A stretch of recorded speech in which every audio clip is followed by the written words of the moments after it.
మా బాబు వచ్చాడు 3000 పెన్షన్ 4000 చేశాడు. ఇప్పుడు టైంకి పెన్షన్ వస్తుంది. నేను వచ్చినప్పుడు కూడా టైంకి పెన్షన్ వచ్చేదా?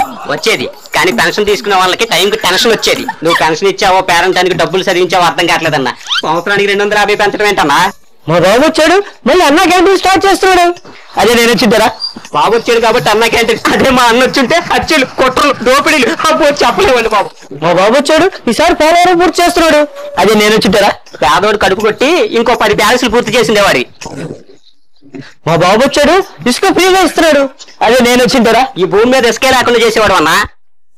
మా బాబు వచ్చాక మా బతుకులు 3 పువ్వులు 6 కాయల్లో ఉన్నాయి.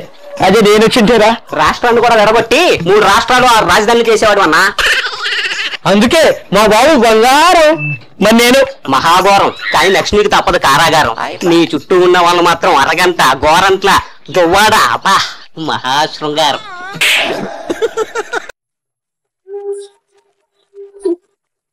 కొంచెం మెల్లగా ఏడవండి, శవాళ్ళు పిక్కు తినేవాడు వస్తాడు. ప్రశాంతంగా ఏడవను కూడా ఏడవనివాడే. అమ్మా ఎవరైనా పోయారా? ఏడుస్తున్నారు? ఏం లేదండి, మా చెల్లి కాలేజీకి వెళ్ళకపోతే మా అమ్మ కొడుతుంది. కొట్టమే మరి షాప్ ఎందుకు వేశారు? చాపేటి విచిత్రం ఉంది. ఏమే కింద దుమ్ము ఉంది, చాపేసుకున్నామండి అంతే. మరి అక్కడ పూలు ఎత్తుకున్నాయి. పూలు అదే ఏం లేదండి, మా చెల్లి ఎందుకుంటే ఏమే పూలు ఎక్కడ పెట్టుకోవాలి, తల్లో పెట్టుకోవాలి. తీసుకా. మరి అక్కడ అగరత్తులు ఉన్నాయి. షాప్ లో కొన్నాం, టెస్ట్ చేస్తున్నాం వాసన మంచిగా వస్తుందా లేదా అని. ఒకసారి లేపమ్మా నా కోసం. టైఫాయిడ్ ఎత్తి పడుకున్నాడండి. లేవడు. ఇప్పుడు లేడా లేకపోతే శాశ్వతంగా లేడా? రేపటి వరకు మనిషి లేకపోతే చెప్పండి, ఆ శవానికి సాక్షి టీవీలో లైవ్ ఇప్పిద్దాం.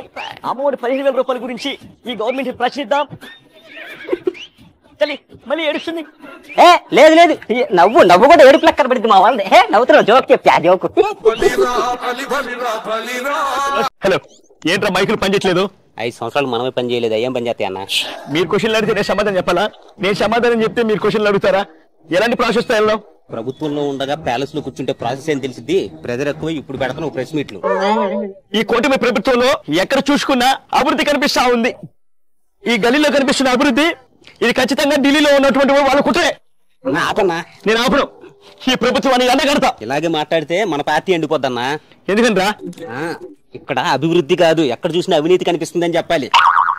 ఎలాగూ మినిస్టర్లు సరైన వాళ్ళని పెట్టుకోవాలా, కనీసం రైటర్ నన్న కరెక్ట్ గా ఏడిస్తే మంచిగా రాసేవాడు. ఈ ప్రభుత్వం వచ్చి నడవలోతా ఉంది, ఆయన ఇంకా కొంతమందికి పింఛనే రాలేదు. నేను ప్రశ్నిస్తా ఉండా. మాట్లాడితే నమ్మేలా ఉండాలి, మోకం మీద ఉమ్మేలా ఉండకూడదు. ఆడు బాగా చెప్పాడు. ఇదంతా కాదు సార్, మీ ప్రభుత్వంలో లక్షల కోట్ల కుంభకోణాలు జరిగాయని ఇప్పుడు లెక్కల్లో తేలుతుంది. దానిపైన మీ అభిప్రాయం ఏంటి? అభిప్రాయం తెలుసుకోవాలంటే నీ సెల్ ఫోన్ లో ఒక యాప్ ఉండాలి. ఏం యాప్ సార్? పేటిఎం. అన్నా ఇంకో పాలిట మీరు దేవుడు అన్న. అన్న తాడేపల్లి ప్యాలెస్ నుండి డైరెక్ట్ గా నీ ముందుకు వచ్చారా? అదిరా అన్న అంటే. మనం వచ్చింది బెంగళూరు నుంచి కదన్నా.